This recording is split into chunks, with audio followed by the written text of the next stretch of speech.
Bismillahirrahmanirrahim. Assalamualaikum warahmatullahi wabarakatuh. Alhamdulillahi rabbil alamin. Wa bihi nasta'in ala umuri dunya waddin wa ala alihi wa sahbihi wa man sara ala nahjihi wa istanna bisunnatihi wa ihtada bihadiyihi ila yaumiddin, amma ba'du. Wa qala al-musannifu rahimahullahu ta'ala wa nafa'ana Allahu bihi wa bi'ulumihi fid daraini amin. Lalu berkata Imamul Allamah Syekh Abdul Qadir Jilani, semoga Allah Ta'ala merahmatinya dan kita mendapat manfaat serta barakah ilmunya. Wahai kaum, apa gunanya engkau berlapar dan berdahaga di siang hari, tetapi engkau membuka puasanya dengan yang haram di waktu malam? Apakah engkau berpuasa di siang hari dan bermaksiat di waktu malam? Wahai orang yang memakan yang haram, engkau menahan dirimu dari minum air di siang hari, lalu engkau berbuka dengan darah kaum muslimin. Sebab ramai di antara kamu orang yang berpuasa di siang hari dan membuat dosa di malam hari. Lihat apa kata Nabi SAW. La tukhzalu ummati ma'azzamu syahra Ramadan. Umatku tidak akan disia-siakan selama mereka membesarkan bulan Ramadan. Membesarkan bulan Ramadan itu ialah dengan bertakwa pada bulan itu, dan hendaklah anda berpuasa kerana Allah Ta'ala dengan menjaga batasan-batasan syariat pada bulan itu. Wahai gulam, berpuasalah. Dan apabila engkau berbuka, hendaklah engkau membantu para fakir miskin dengan sedikit dari makanan yang engkau buka itu. Jangan cuba makan sendiri sahaja. Kerana sesungguhnya siapa yang makan sendirian dan tiada memberi makan kepada yang lain, ditakuti dia akan ditimpa kefakiran dan menjadi peminta sedekah nanti. Wahai kaum, sanggupkah kamu mengecap kekenyangan sedang jiran tetangga kamu terus menanggung kelaparan? Kemudian kamu mendakwa diri orang mukminin. Tidak sah iman kamu ini. Bagaimana boleh kamu senang makan minum dengan macam-macam makanan yang sedap dan banyak, sampai berlebih-lebihan buat dirimu dan kaum keluargamu sedang mendadah tangan berdiri di pintu rumah kamu, lalu kamu tiada memberinya walau sedikit pun. Ingat, sedikit masa lagi engkau akan melihat berita apa yang akan berlaku di atas dirimu. Tidak mustahil sedikit masa lagi nasibmu akan menjadi seperti penadah tangan itu. Engkau akan dihampa orang seperti engkau menghampakannya, padahal engkau mampu memberinya. Celaka engkau. Kenapa tidak engkau bangun menghadapinya dengan membawa apa yang ada di tanganmu untuk memberinya? Kelak engkau akan mengumpulkan dua sifat yang baik dalam suatu masa, iaitu sifat tawadhu' ketika berdiri mendapatkannya dan memberi sesuatu yang menjadi kepunyaanmu. Tidakkah engkau tahu bahawa Nabi kita Muhammad SAW pernah memberi peminta sedekah itu dengan tangannya sendiri? Beliau juga pernah memberi makan binatang tunggangannya, memerah susu kambingnya dan menampal pakaiannya sendiri. Macam mana engkau mendakwa diri menurut perjalanannya, sedang sikapmu jelas bertentangan dengan kata bicaranya dan tindak lakunya? Wah, engkau banyak mendakwa itu dan ini, namun engkau tidak punya bukti apa-apa.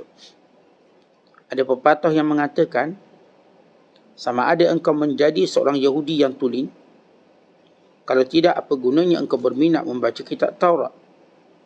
Dan aku pula mengatakan begini, sama ada engkau membuat semua syarat-syarat Islam, kalau tidak jangan berani mendakwa aku ini Muslim. Muslimin dan muslimat yang dirahmati Allah sekalian, Syekh Abdul Qadir Jilani menekankan kepada kita bagaimana perlu kita fahami makna ibadat yang sebenar. Ibadat itu bukanlah sekadar taqsun minat tuqus, ritual. Tetapi ibadat itu ada al-ghayatul kubra wal hadaful asma. Ada matlamat yang besar. Ada objektif yang tinggi dalam setiap ibadat yang disyariatkan. Ibadat dalam Islam bukanlah satu bentuk ritual yang dihafaz, yang dilakukan secara tempoh tertentu, kemudian berhenti, kemudian berpisah dengannya seperti tak ada apa-apa hubungan. Ibadat dalam Islam umpama ruh pada badan. Maka dia tidak mungkin berpisah dengan makna yang sebenar, yang membentuk setiap tingkah laku, perbuatan dan perkataan. Ibadat dalam Islam itu membentuk akhlak yang lebih baik dan lebih baik sehingga hari pertemuan dengan Allah. Ibadat dalam Islam itu ialah untuk menjaga diri kita, menjaga keluarga kita, menjaga masyarakat kita, bukan menjaga negara. Dengan ibadat terjaga negara. Ini yang disebut oleh Allah Ta'ala dalam Quran. Walau anna ahlal qura amanu wattaqaw lafatahna alaihim barakatin minas sama'i wal ard. Kalau sekiranya penduduk negeri itu beriman dan bertakwa, yang beribadat dengan sebenar-benar, nescaya kami bukakan keberkatan dari langit dan dari bumi. Maka ibadat dalam Islam bukan sekadar dakwaan, tapi ia satu perbuatan. Bukan sekadar perbuatan, tetapi ia satu kesempurnaan, itqan dalam perbuatan, yakni kesungguhan. Dan ibadat dalam Islam ini memburu matlamat dan natijah, bukan mempertontonkan gambaran luaran semata-mata. Umpama seorang yang bekerja, yang diperlihatkan dengan pakaian kerja, keluar waktu bekerja, pulang waktu dari kerja, tapi tiba-tiba sampai bulan tak nampak gaji. Kalau kata ni kerja, buat apa gaji tak ada? Awak keluar pagi macam orang kerja, balik macam orang kerja, tetapi tak punya apa-apa. Sampai waktu beri nafkah, tak ada. Sampai waktu patut bayar sewa rumah, tak ada duit. Bayar kereta, tak ada duit. Beli susu anak, tak ada duit. Maka pekerjaan apa yang kau buat? Perbuatan sia-sia. Sama dalam ibadat, dalam konsep ibadat. Ia ada satu natijah, dia ada buah. Umpama kita tanam pokok, bukan pokok tu yang kita maksudkan ada sesuatu, buahnya. Dan dengan buah tadi, kita nak dengan sifat-sifat buah, bukan sekadar buah. Tuan-tuan tanam, tapi buahnya pahit, buahnya masam. Tuan-tuan kata, ini bukan pokok yang saya nak. Tuan-tuan pun cari kesilapan kat mana. Biar buah yang keluar macam kita nak lah. Manis, besar, segar. Begitu setiap matlamat yang kita bina dalam kehidupan kita. Lalu Syekh Abdul Qadir menyebut tentang ibadat puasa. Bagaimana puasa membentuk makna dan nilai yang sebenar dalam diri manusia. Kerana itu beliau berkata, kadang-kala kita berlapar berdahaga siang hari atas nama taat pada Allah, tapi kita derhaka pada malam hari. Oleh sebab itu, siapa yang mendapati dalam ibadatnya tidak ada kemanisan, maka lihatlah di mana penderhakaannya. Kalau malamnya dia mampu didirikan oleh Allah untuk melakukan qiyam, tapi dia tidak mampu merasakan kemanisannya, ketahuilah Allah sedang menghukumnya secara tak sedar. Umpama kita tanam pokok tak dapat buah, atau dapat buah tapi tak manis, kita sedang dihukum. Walaupun ada benda yang menggembirakan pada permulaan dengan tunas pohon, tunas pokok, membesar pokok, last sekali buahnya tak macam kita nak, lalu kita anggap kita gagal. Kita mesti baiki dari awal balik, daripada benih balik. Daripada cara penjagaan, daripada mula. Kita akan ghostan ke belakang semula. Tak mungkin kita nak ambil dari tengah. Maka bila kita malang boleh beribadat, tapi hilang kemanisan. Kalau malang boleh beribadat, tapi tak rasa dia punya aura ibadat itu sendiri.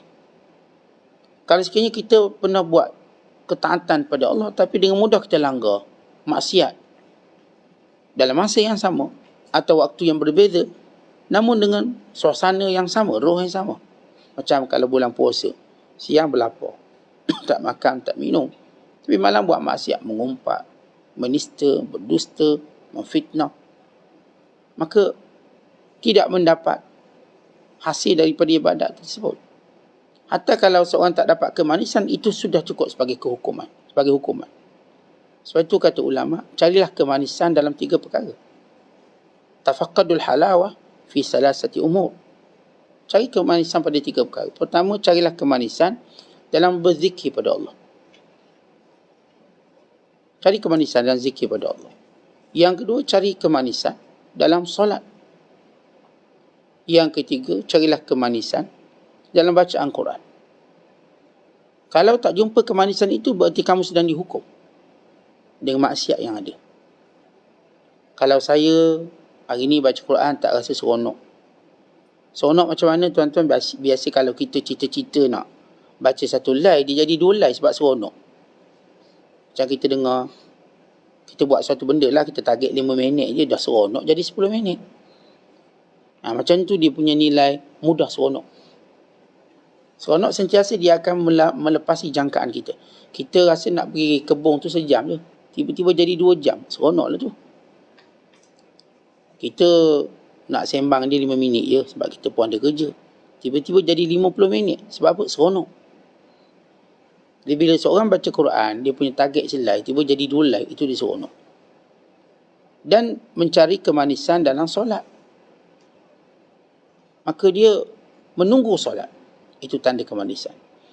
Dan bila mana solat, dia rindu nak solat lagi. Dan bila mana dia solat, dia rasa kekerdilan dirinya kebesaran Allah Ta'ala. Dan yang ketiga, manis ketika mana berzikir pada Allah. Zikir, setiap kali dia berzikir, sama ada astaghfirullah, alhamdulillah, sama ada ucapan subhanallah wa bihamdihi, subhanallahil azim. Apa saja zikir, seperti dia macam rasa kekeringan kalau dia tidak berzikir hari ini. Umpama seorang bila dia tak minum air, dia rasa ada benda tak kena, saya tak minum air. Kerana orang yang rasa seronok, dia rasa ada benda rutin yang dia tertinggal. Macam kita dalam kehidupan, kalau kita tak sarapan pagi, tuan-tuan ingat tak? Kalau tuan-tuan lupa sarapan pagi, ingat tak? Saya lupalah sarapan pagi. Tak ada orang lepas 5 hari. Lepas 5 hari, dia masih tak ingat dia tak sarapan pagi pada hari sekian. Mustahil. Siapa yang tuan-tuan jumpa atas dunia ni, orang yang dilupa sarapan? Maksud saya ialah bukan dia tak sarapan. Kataan sarapan itu, mesti ada dalam otak dia. Kalaupun mungkin dia tak sarapan itu, makan tengah hari, dia akan cerita kepada saya, semalam tak sarapan. Dia tak rasa ada kejanggalan dalam rutin hidup dia. Dia tak sarapan. Sebab dalam rutin hidup kita mesti sarapan, makan tengah hari, makan malam. Itu rutin semua manusia. Kalau orang diet mungkin dia 2 kali je. Saya cuma sarapan, makan tengah hari, ataupun makan petang, tak makan malam. Tapi kalimah tu ada tak? Kalimah tu ada, kalimah tu tak ada kan di tengah diet. Bila lupa diet sekejap, ada balik makan malam.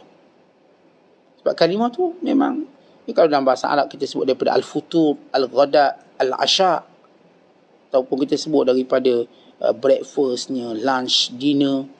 Istilah itu istilah yang tak ada orang lupa, kalaupun dia tak makan. Sama juga orang yang berzikir, bila sampai kemanisan, kalau hari ni dalam rutin dia tak zikir, even dia tak zikir macam dia patut buat. Tuan-tuan zikir banyak mana? Saya zikir 1000 kali sehari, contohlah. Subhanallah 1000 kali.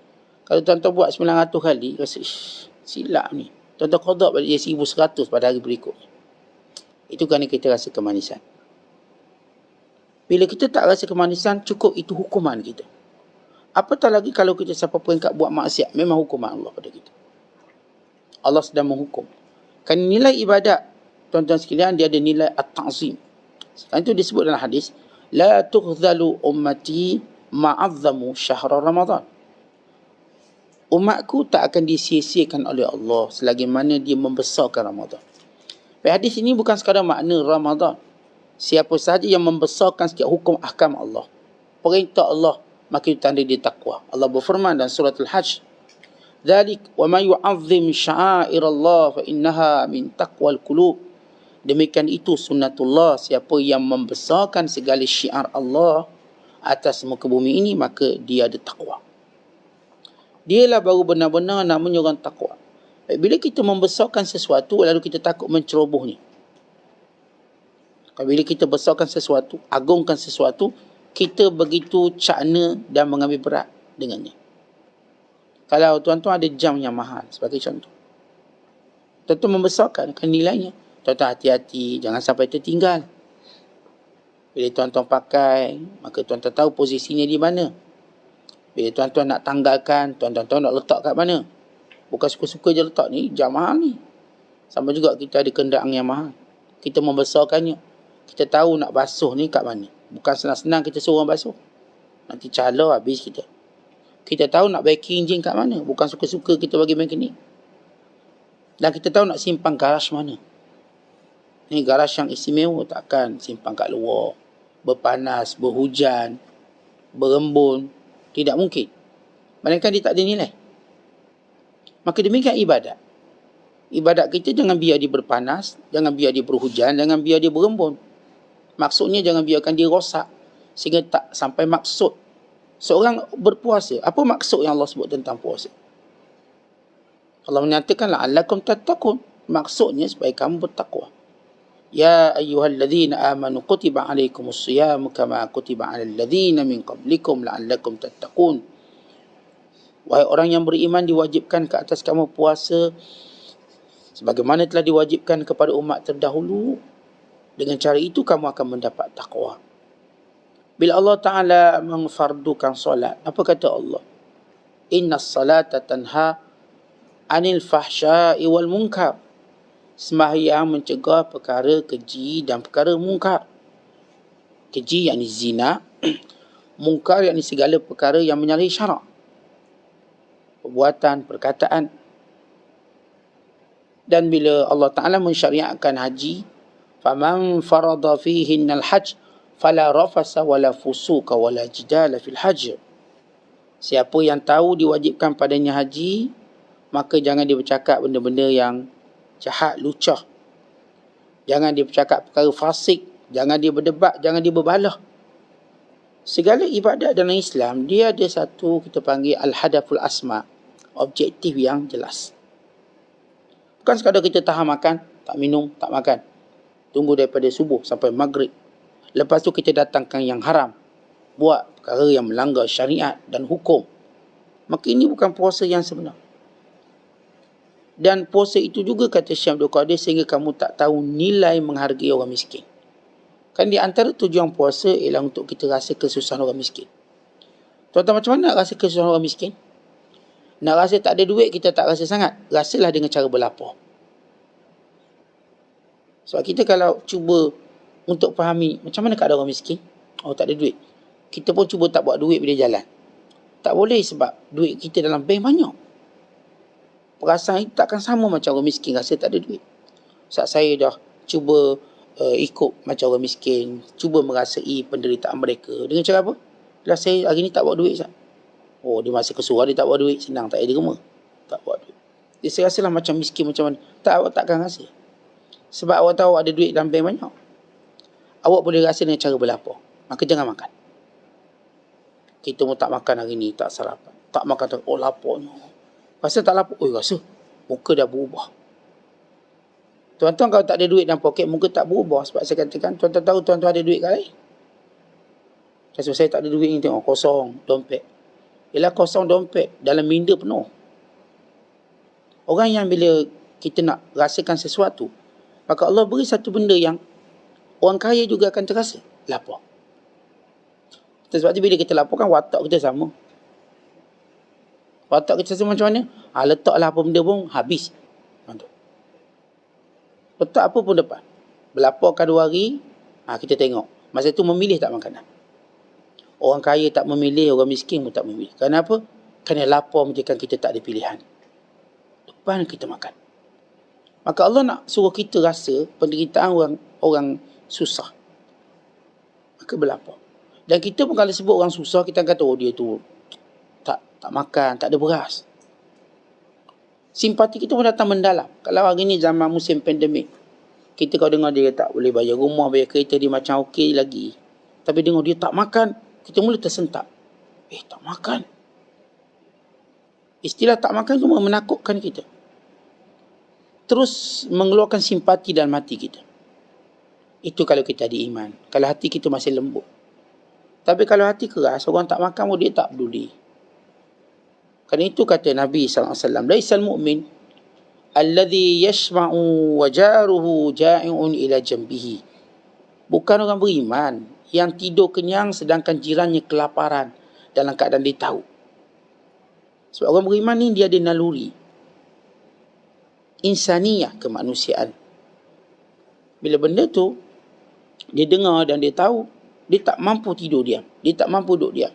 Kita dengar ada orang yang lapar, kita tak sedap hati kita.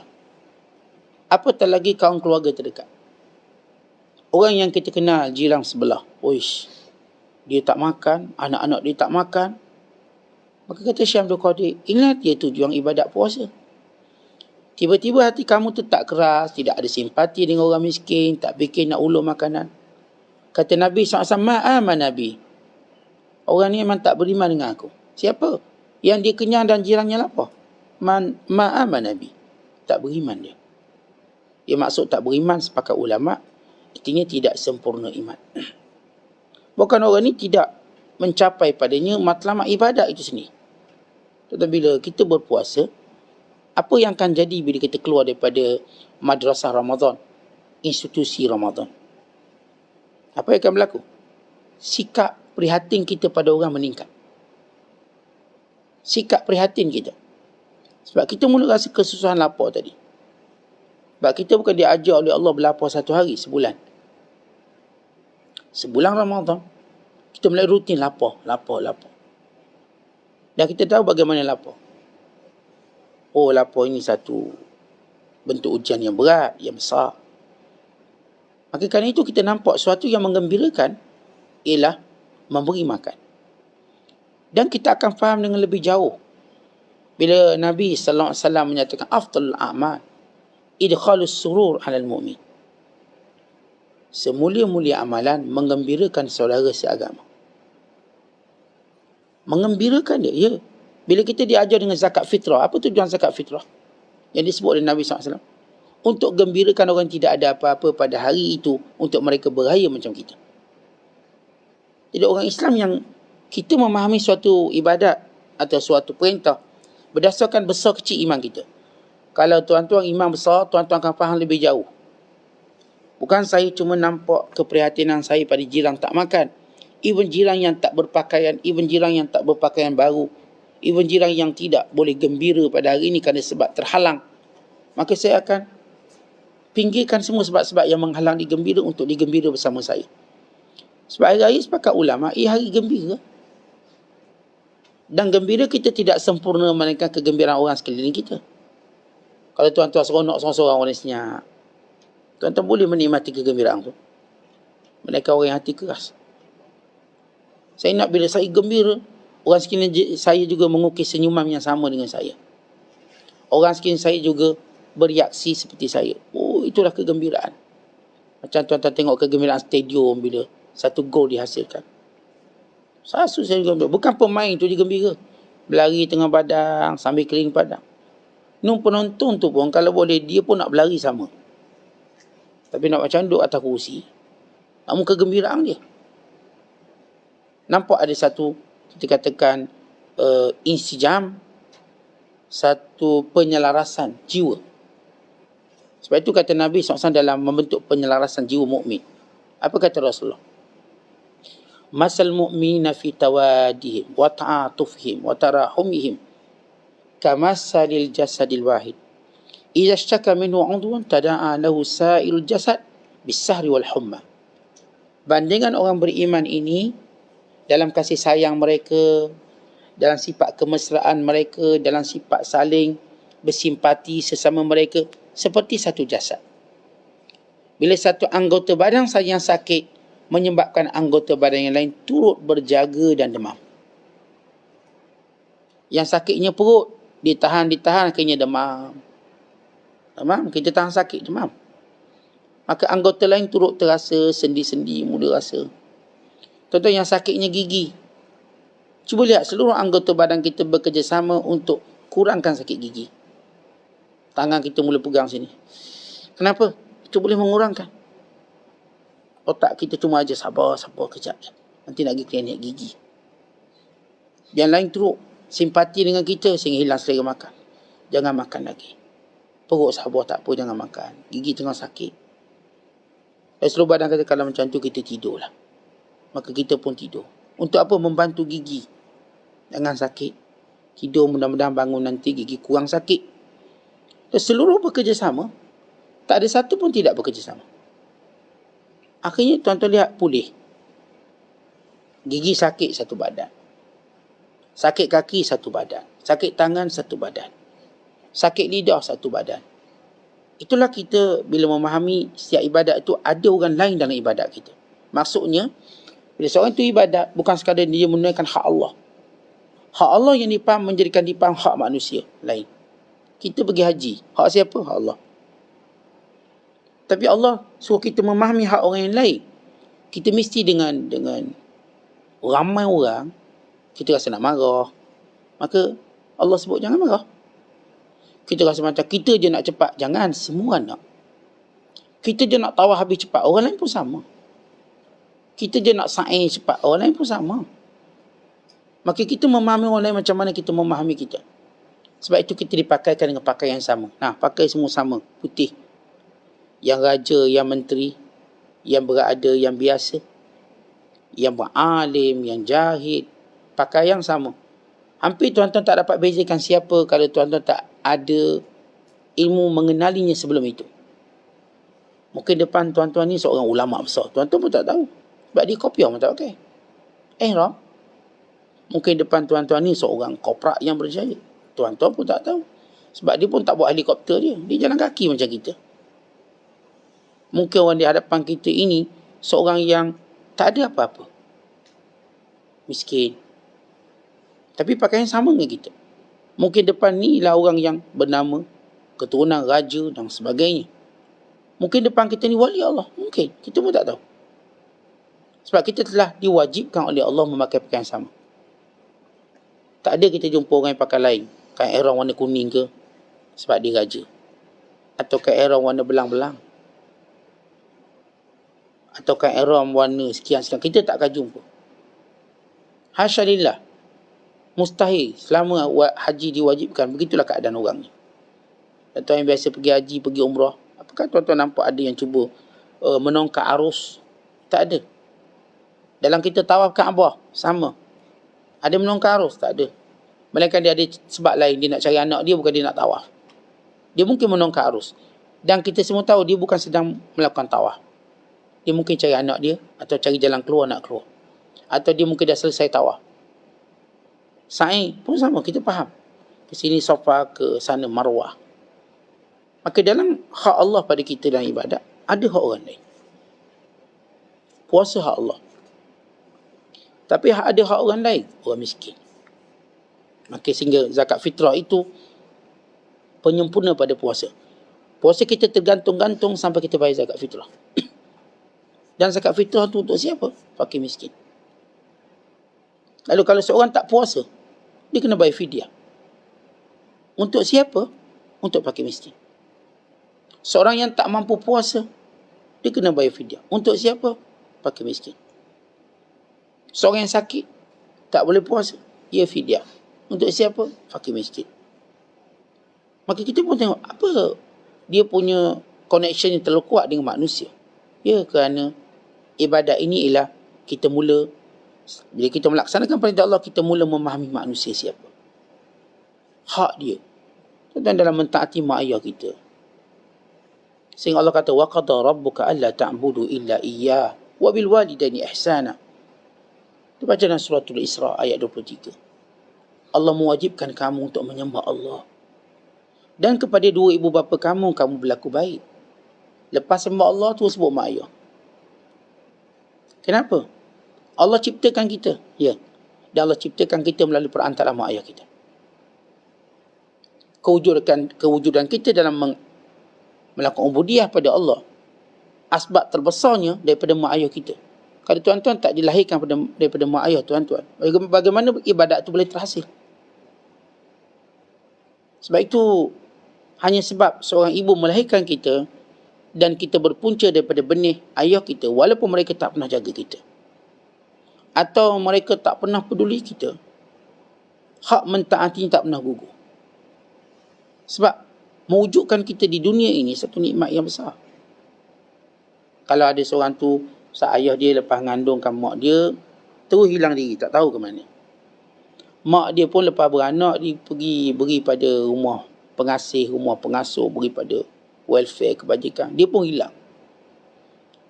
Dan sampai dia besar, dia berjaya, apakah dia mesti taat pada mak ayah dia? Ya.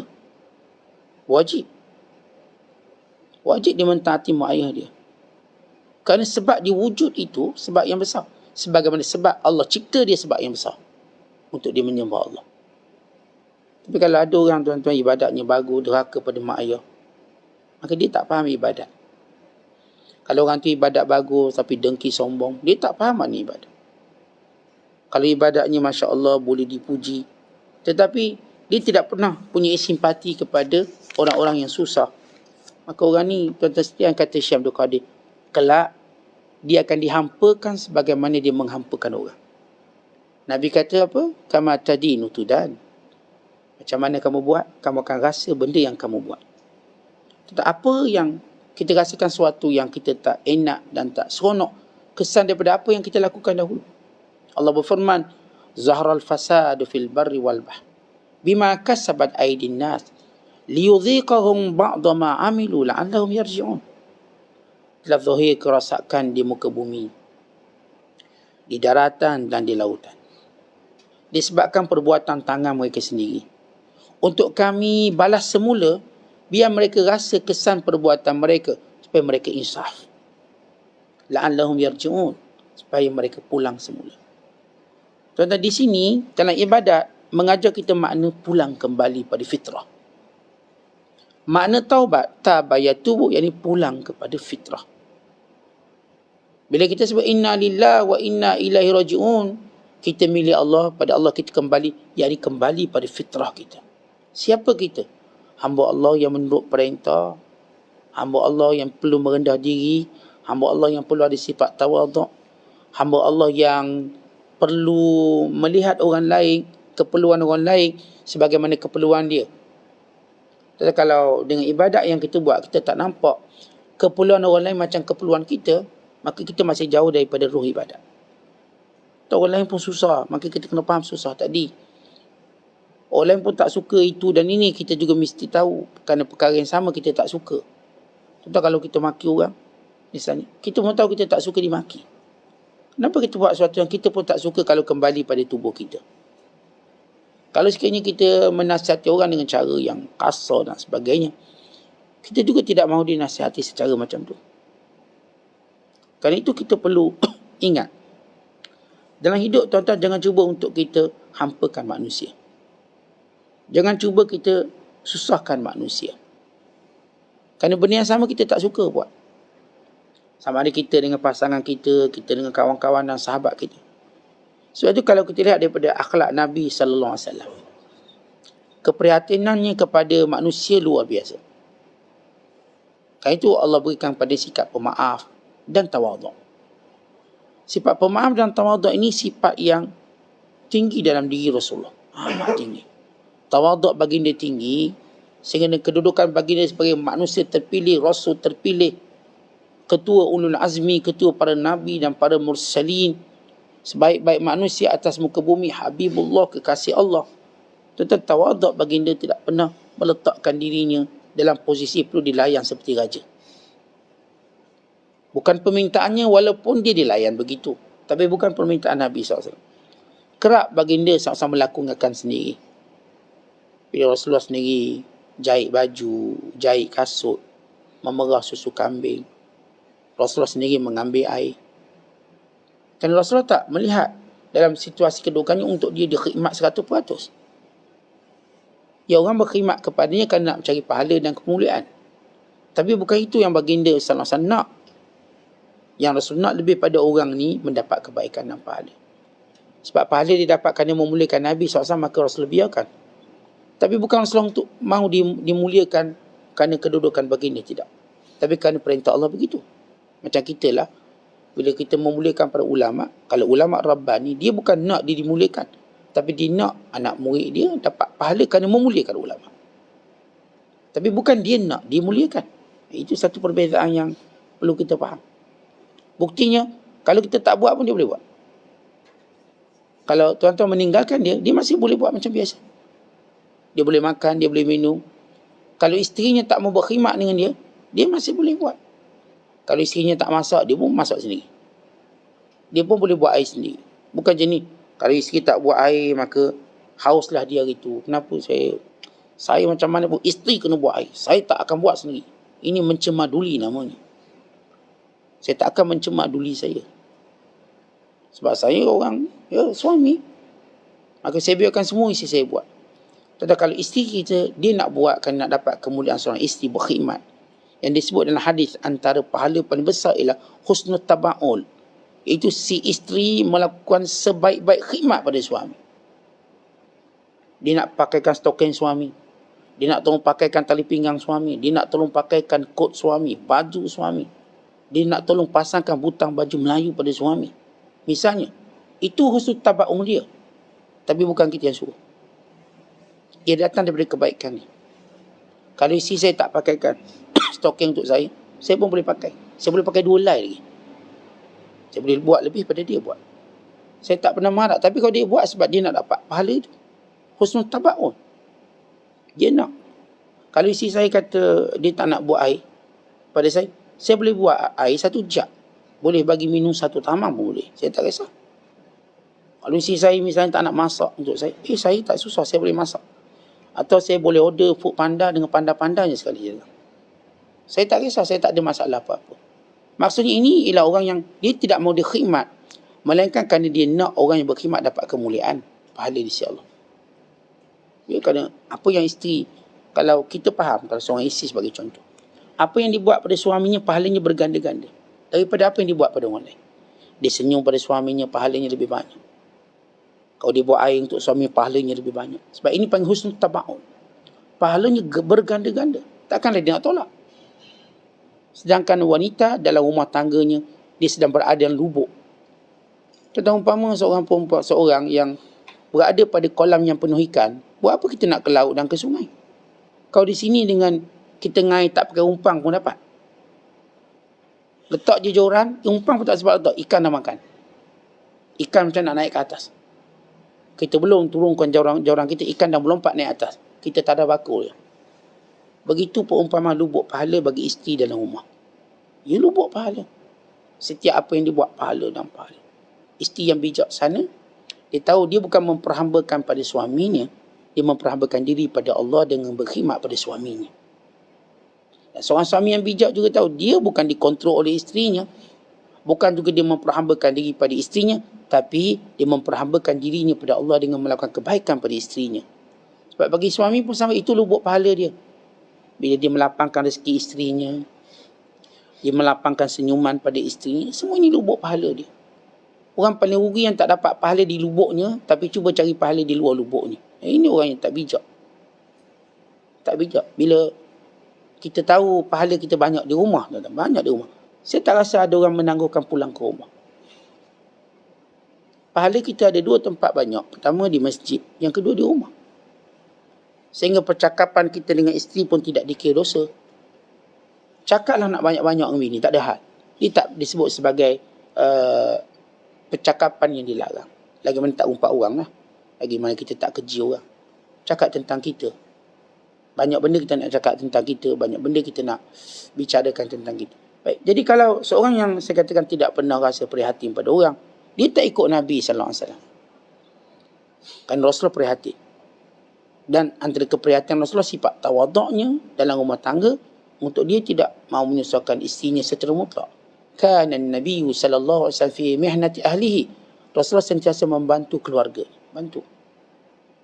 Maka di antara sifat bantu tadi, ada yang baginda sallallahu alaihi wasallam boleh buat sendiri, baginda buat. Tak ada masalah apa-apa.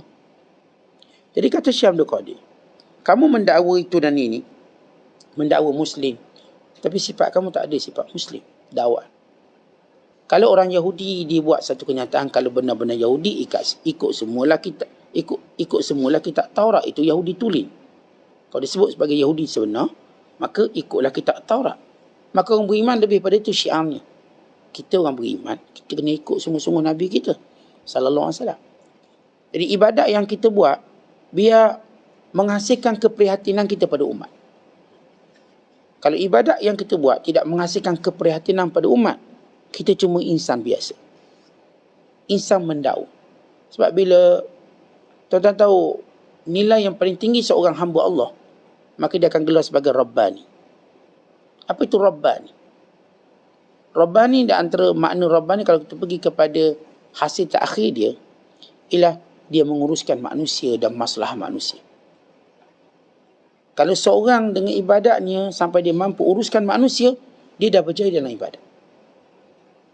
Dia mampu uruskan isterinya, uruskan anaknya, uruskan jiran tetangganya, uruskan sahabat-sahabatnya, bahkan uruskan umatnya. Dan inilah sifat para Nabi SAW, mereka menguruskan umat manusia. Jadi tuan-tuan, dalam ibadat kita buat, biasa katakan datang satu jiwa keprihatinan pada umat, kepedulian pada umat. Kalau ibadat kita cuma melahirkan keakuan, melahirkan selfish, melahirkan orang yang bersifat ananiyah, jadi cuma saya, berbanding orang menyebut saya ialah masyarakat.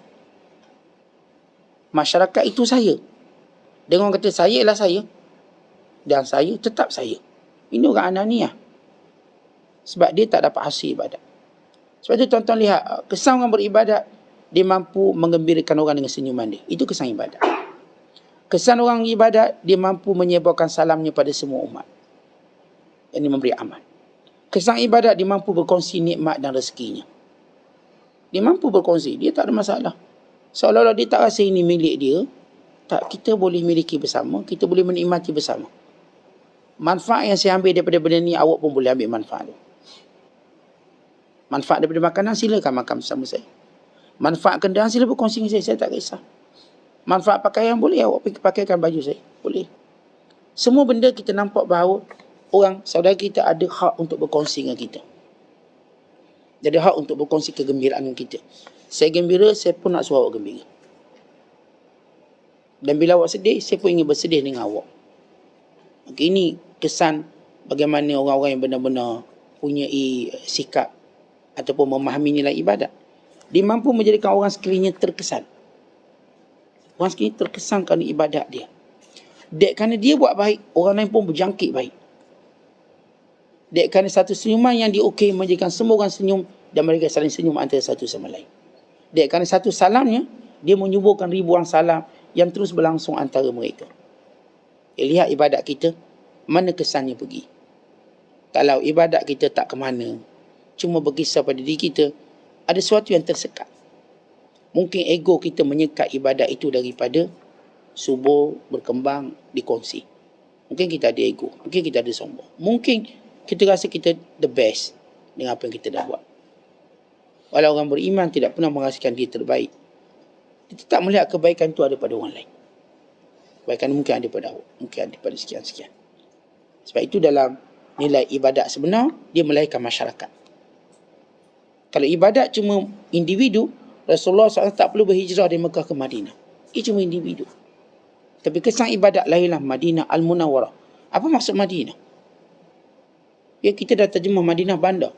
Perkataan Madinah daripada perkataan dana yadinu, tunduk beragama. Madinah artinya ketundukan dan beragama. Munawwarah ini bercahaya. Sehingga kesannya dilihat dari jauh. Kalau kita sebut rumah api, kita tahu rumah api bagi orang Melayu. Tuan-tuan berapa kilometer dari daratan dah nampak rumah api berkelip. Dah nampak? Ya. Begitu orang beriman dari jauh dah nampak baik dia. Dari jauh dah nampak baik. Ini dekat pun tak perasan lagi baik. Nampak macam lain, dekat. Masih belum rasa. Orang beriman sebenarnya kesan ibadat dari jauh kebaikannya sudah kelihatan. Umpamanya seperti hujan. Belum turun sudah menggembirakan orang. Belum turun, nampak gelap. Nak hujan. Lalu mula nyaman udara ni. Dia rasa sejuk sebab apa? Sebab hari nak hujan. Dah teduh, dah mula sejuk, dah mula berubah. Maka hujan pun turun. Memanfaatkan bumi dan semua orang. Begitu orang beriman. Dari kejauhan sudah mengembirakan orang. Sudah menenangkan orang. Belum lagi dekat. Ni jauh dah nampak. Kita lihat ibadat kita. Apakah ibadat kita, isteri kita merasa kesan ibadat? Tak rasa, kita ada masalah.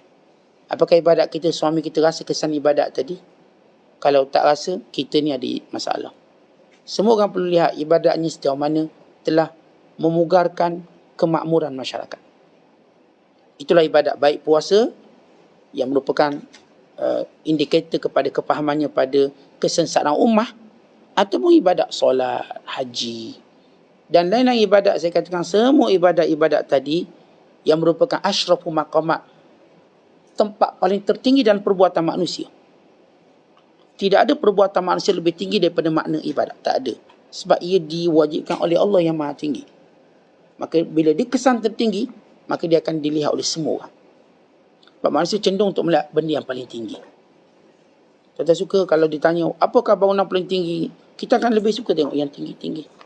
Maka yang paling tinggi pada itu ialah ibadat kita. Maka pastikan ibadat itu di satu jalan untuk kita mendapat kejayaan.